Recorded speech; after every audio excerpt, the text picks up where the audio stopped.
Stand By Me on 650 AM WSM from Thank you, Gospel Wild Greats. Bill. And I'm going to tell you something. Here is a guy who, since our friendship began, has always stood by me and my colleague Eddie Stubbs and this radio station. I love this radio station. I You know know you I do. do. It's great to be on the Air Castle of the South. And Gospel Great, Stand By Me. I told you off the air, and I didn't know. I started doing a little research after I heard it, thinking it had never crossed my mind other than being a love song, a man to a woman to a man, about Yeah. how, as long as you're with me, everything's going to be all right. Yeah. And then as soon as you were singing it and you said Jesus, I went, well, of course it could It works. interpret it that way. I've And known you so long, Wild Bill Cody. I know it. And, And Lieber it- and Stoller. That's a Lieber and Stoller song. Yeah, right? it And sure Benny is. King had the original on it. Yeah, 1961. Man. I saw Benny King at the Royal Peacock in Atlanta, Georgia. And at that time, he had a real big record out called I Who Have Nothing. Yeah. And I've heard that. I know that song. Yeah, and I said, man, tell me about that. How did it happen? He cut it in Atlantic Studios in New York, and I thought he was going to give me some insight. He said, well, we found the song, and I cut it. And that's all I got. And it's on Ronnie Milsap's Gospel Greats. Oh, here it is. There it is, Charles. Good job. I who am no one Boy. adore you and want you so. I'm just a no one with nothing to give you but all. I love Yeah. There you go. Boy, that's it. We found it and we cut it. That's what he said. I said, well, who wrote it? He said, I don't know. You said you heard us earlier this morning playing Chuck Jackson's Yeah. Any Day Now, your version, great hit song. Yeah, and I love that. I was at Myrtle Beach, and a guy came down and said, Chuck Jackson wants his money. I said, what? Chuck Jackson said he wants his money. I said, he didn't write that song. Burt Bacharach wrote that song. He said, well, he still wants his money. Because, no doubt, I was influenced by Chuck Jackson. I was on Scepter and used to hang out with Chuck Jackson quite a bit. And really an interesting man, and had a big influence on me. I was going to ask, when you talk about Gospel Greats as the title of the album, that's Southern gospel music, and so much of the gospel stuff has its roots in the black churches of the South, and where they do business a little differently, certainly regarding music, than the churches across town.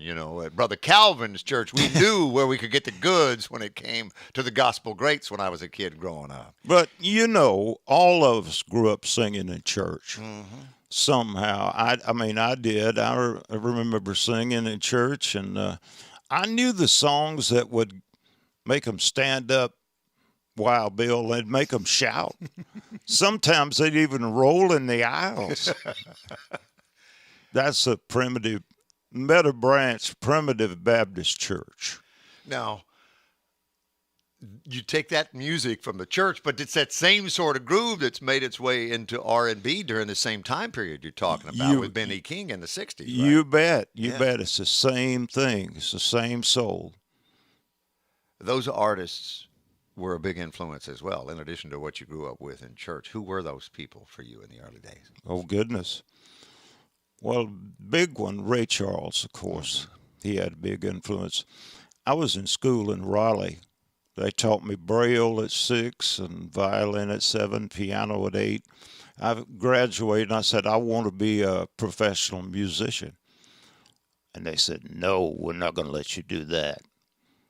And so I heard about a Ray Charles concert in Atlanta, and I went down there. His pilot let me into the dressing room. I was sitting there playing Ray's piano when he walks in. I said, Mr. Ray Charles, you are the high priest. Man, you are the man. I want to be a professional musician like you. And he said, well, play me something. So I played him a couple of songs, and He said, "You know, son, what you need to do, you need to become a professional musician." I went back to Riley and I said, "Ray Charles, he says it's okay if I become a professional musician." And he said, "Well, we don't want you to do that. Why don't you become a lawyer or a teacher?" But I love music so much, I took Ray's advice and brought it all the way to Nashville. Where was your first professional gig after that moment in time when Ray Charles gives that advice and you started to sing? I had a record that was a top 5 soul record called "Never Had It So Good." Oh yeah. That was written by Ashford and Simpson. I cut it in New York. And the first gig I played was the Howard Theater in Washington, D.C. With Howard University. Oh, yeah. And they had a theater there. And the backside of that record, Ray Charles said, "I love that record you got out. Never Had It So Good." He said, "But what I really like is that B-side, a song called Let's Go Get Stoned." And he said, "I love that so much. Matter of fact, I'm going to cut that." What time period is this, Ronnie? In 1965. Oh, wow. Yeah. And Wait a minute. It is. that's it. Oh, let's go get stoned. Say it one more time. Let's go get stoned. And, you know, what we thought, Bill, I'd had a hit, and I thought we could flip it and maybe have another hit. Mm-hmm. Ray Charles stopped that. When Ray Charles says, "I'm going to cut your song," that's the end of your song as far as a single, right? That's it. But that's kind of funny because you know how many times have I sung Ray Charles songs, but when did he ever sing one of my songs? Well, he sure did, and he cut it and knocked me out of another #1 record. Were you in his exhibit? Did you participate in the exhibit, the Ray Charles exhibit at the Country Music Hall of Fame when it was up? Yeah. I thought you did. Yeah. This is Ronnie Milsap. If you just joined us on 650 AM WSM, WSMonline.com, the app download to your smartphone. If you're watching on Heartland Television across the country, you see Ronnie in studio here in the Magnolia lobby of the Gaylord Opryland Resort and Convention Center on Coffee, Country, and Cody. And Ronnie, if they're back home in Kinston, Jacksonville, Wilmington, all markets that have Heartland Television. Oh, I love that. Over in North Carolina. Over in North Carolina, the homeland. Yeah. Robbinsville, is that where you were born? Yes, sir. Now, where do we find Robbinsville, and how big is it? It's small. It's in Graham County, which is, right up in northwestern North Carolina, right up against Tennessee. Over not too far from Maryville. Of course, when I was a So the Great Smoky Mountains run through that. Yeah. But they called it Merville. Merville. They still do. Yeah, they do, don't they? And the greats that came out of that little town, speaking of that part of the country. Jack Green. Roy Acuff. Yeah. Carl Smith. Wow. Kenny Chesney. Con Hunley. I know I'm leaving somebody out. Well, you know you're small if your population is smaller than the area code. The area code is 828. The population is 608. Hey, there you go, And Charlie. a sign that comes into town that says, Ronnie Milsap's from here. I'm glad you got him here, Bill.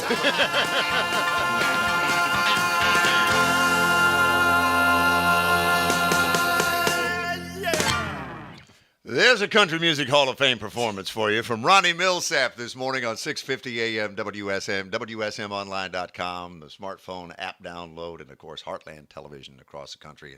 Over in Ronnie's homeland in North Carolina, people can watch us this morning on Heartland. Man, you got all of that, didn't you? Well, I get to hearing those, and I forget how much fun it was in the studio making records. I still love that so much, Bill.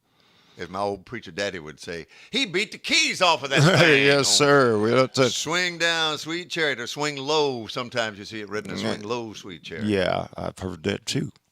That one goes back What is the origin of that song? You have any idea? I- Public domain by now, I would think. I'm sure it must be. Must be. Elvis did it famously, kind of in that same Yeah. tempo, up tempo with who would have been singing with him on that stuff? Charlie, you're the Elvis guy. Would it have been? It probably would have been J.D. Sumner and the Stamps. Would it I have think been would have even been back then? I think Okay, so, yeah. okay. Could be wrong. And did you grow up with quartet music? We talked about influence. I did. Yeah. The Blackwood brothers, real big. You remember Sunday morning Gospel Jubilee on Sunday morning? I've heard that. Yeah. The Florida Boys and the Happy Goodman family. Oh, yeah. And the Blackwood brothers and Hovey Lister and all those guys. And the Statesman, yeah. Yeah, that's great. Prophets. Those Boy, quartets. good stuff. Well, boy, So who are the people on your record who are singing that great harmony and that keeping that bass You know, going in I the back? call on one person, Bergen White. Oh yeah. And he has done so many great orchestrations for me on records. I mean, he'd go in and do strings and background parts and all of that, and you could say, I need a change right here at this start of this chorus. I need something else to happen. He'd go out there and write it right there on the session. Not many people can do that. I mean, the musicians are sitting there and he's rewriting the chart right there, and it works. And I said, Bergen, can you get together a group of people and kind of act like the Jordanaires or the Stamps? He said, yeah, I can do that, and he did. Bergen's been a guest on the show. He was featured, has was it been. the Nashville Cats series? I believe Charlie? so, with Bill Lloyd at the Country Music Hall of Fame. Yeah, Boy. he came by to visit with He's us. a sweet one, man. He's a good He's guy. a modest fellow. I know he is. I mean, you would have no idea if you just ran into him having coffee somewhere one morning that he. You don't know what's running through his head, man. That's right. I'm telling you, it's all good. Talk about bringing it home, by the way.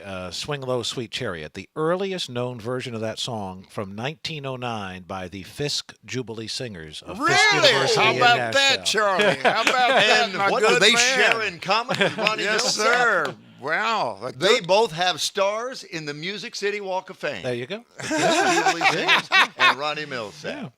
Who'd be the host of that ceremony? Me. Yeah. Yeah, man. And that line in there where he said he wasn't so particular about the chariot. He just wanted to see how a chariot feels. That's it. That's right. Ronnie Milsap in studio with us this morning, Country Music Hall of Famer. And the Memphis Years. We're going to do that on the other side and play a very famous song that Ronnie played on from Elvis. We'll do that after this. Hang on. With a preacher man who asked where you bound on such a cold, dark afternoon. Elvis with Ronnie Milsap playing keys on Boy, that 650 was AM. fun. That was I know fun. it had to And Millsap, he said, Millsap, more thunder on the piano. be. Really? Yeah, that's what he said. More thunder.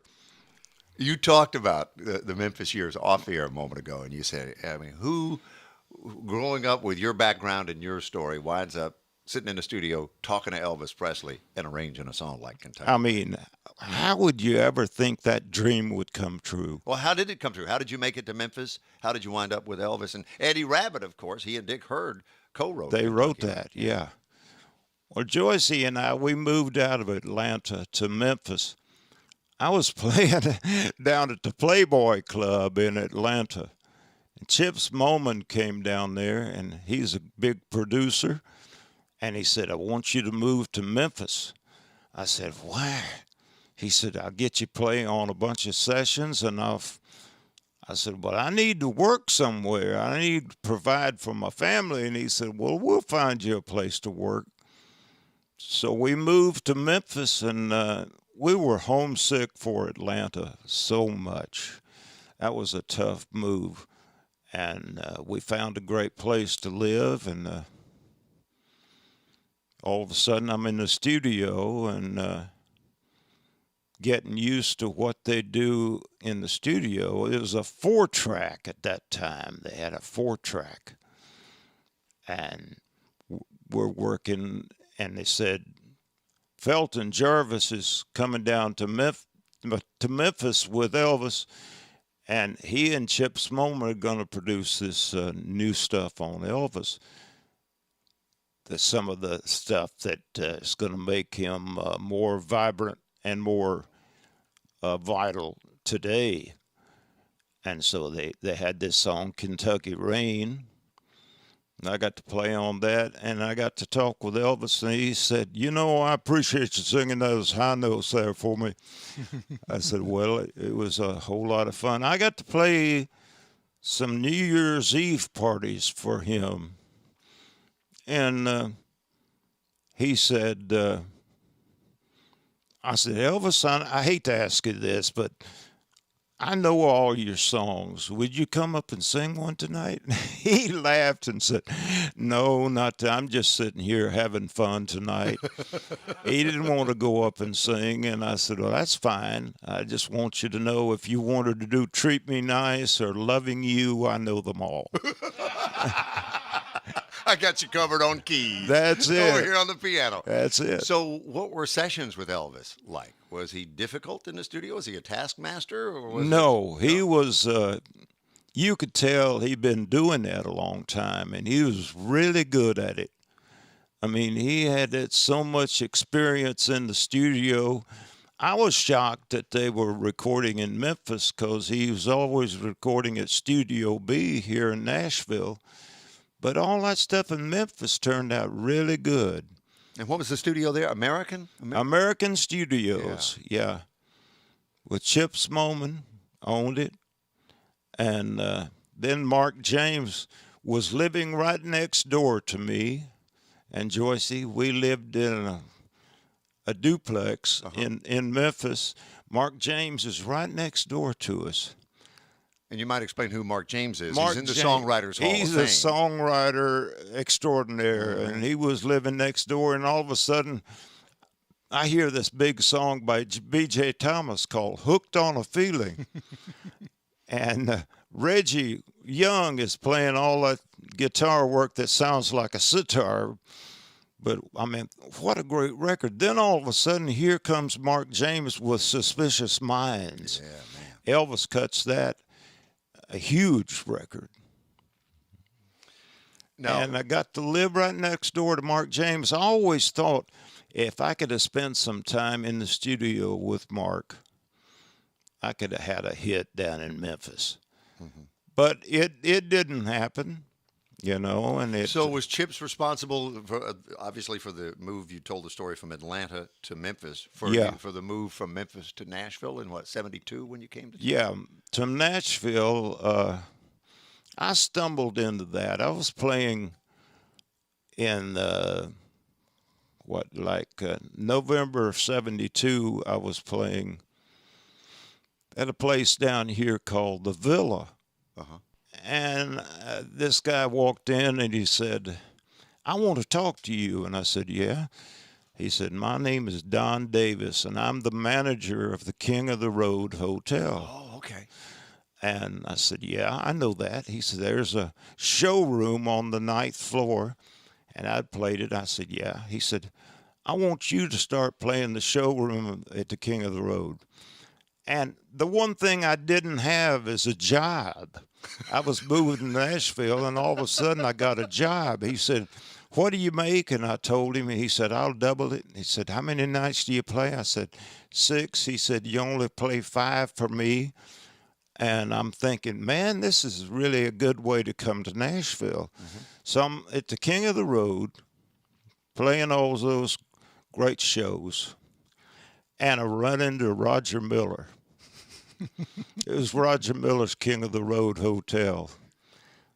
And a lady had been in the gift shop buying a bunch of Roger Miller records and souvenirs and that kind of stuff. She came up and said, Mr. Miller, I love that Dang Me. I love that Chug-a-Lug. I love that do-wacka-do, wacka-do, wacka-do, and a Kansas City Star. That's what I are. You ought to see my car. And Roger said, lady, would you bite my ass? I said, Roger, you can't say that. And she threw all her stuff on the floor and said, I'll never buy that. So I said, you can't treat the fans like that, man. At the King of the Road Hotel. So good. That is The great Ronnie Milsap, Country Music Hall of Fame storyteller, as well as Country Music Hall of Fame performer on Coffee, Country, and Cody. I knew it was going to have a happy ending with Roger Miller involved. I just knew it was. Oh, somehow. he was sweet, man. He was probably the quickest guy I'd ever been around. And I spent an afternoon with Jimmy Webb one time, and him telling stories about how he got certain songs recorded. All he wanted to know is, you know anything about Roger Miller? And this is the guy who wrote all the great Glenn Campbell hits that you know. Wichita Lineman. And Yeah, by the time I get to Phoenix. yeah, the one I wanted to know was MacArthur Park. Yeah. Lots of people from Richard Harris to Donna Summer, Waylon Jennings. Yeah. In between. There you People go. have cut That's that, right. Cut that stuff. Wow. Well, Ronnie Milsap, much too quickly our time has come. It is gone. But thank you so much for visiting with us. and Oh, what sharing. an honor to be with you, Wild Bill and Charlie. Thank you guys so much. I listen to you all the time, and it's amazing what you do here in the early morning hours on WSM, and you know how much I love WSM. I've been listening to this station all my life. You appear very well rested this morning. I imagine you have a nice pillow at home. I do. I have a My Pillow at home. Wait a minute. You mean the Charlie Mattos endorsed My Pillow? Yeah, the same one. Yes, I do. I couldn't resist. I am an only It child was at one heart. of two things. I'm not sure which right now. I'm thinking about what Roger Miller would say. It was either really smooth or really cheesy. I'm not sure which. A little bit of both. Yeah, there you go. It's really good. And with Gospel Greats, his brand new work, you're watching on Heartland Television across the country and listening to us around the world at 6:50 a.m. WSM and WSMonline.com. Divine Intervention, really from the moment you were born. When I read your story, your life, the way it's been chronicled at the Country Music Hall of Fame and other places, it's just truly divine what has happened. And I thought we'd close with another great work off that a lot of people would associate, talking about great names in the history of this town, Ronnie, and one you would have grown up with. The old redhead from Berea, Red Foley. Oh, Red Foley from 1950. Yeah. He did this song originally and famously, but you are going to love it from Ronnie Milsap's new work, Gospel Greats. God bless you. And hug Joycey when you get I home. And tell will, her I and love she her. has been totally the inspiration of my life. She's orchestrated everything that's happened in Nashville, and it's a tremendous debt. I try to keep paying that back every day. Joycey, we love you. We're thinking about you this morning. There you go. As Ronnie Milsap closes with Peace in the Valley on 6:50 a.m. WSM. The legend, 6:50 a.m. WSM. Hi, this is Bill Cody from 6:50 a.m. WSM. Thank you for watching our YouTube channel. If you like what you've seen, click the button below.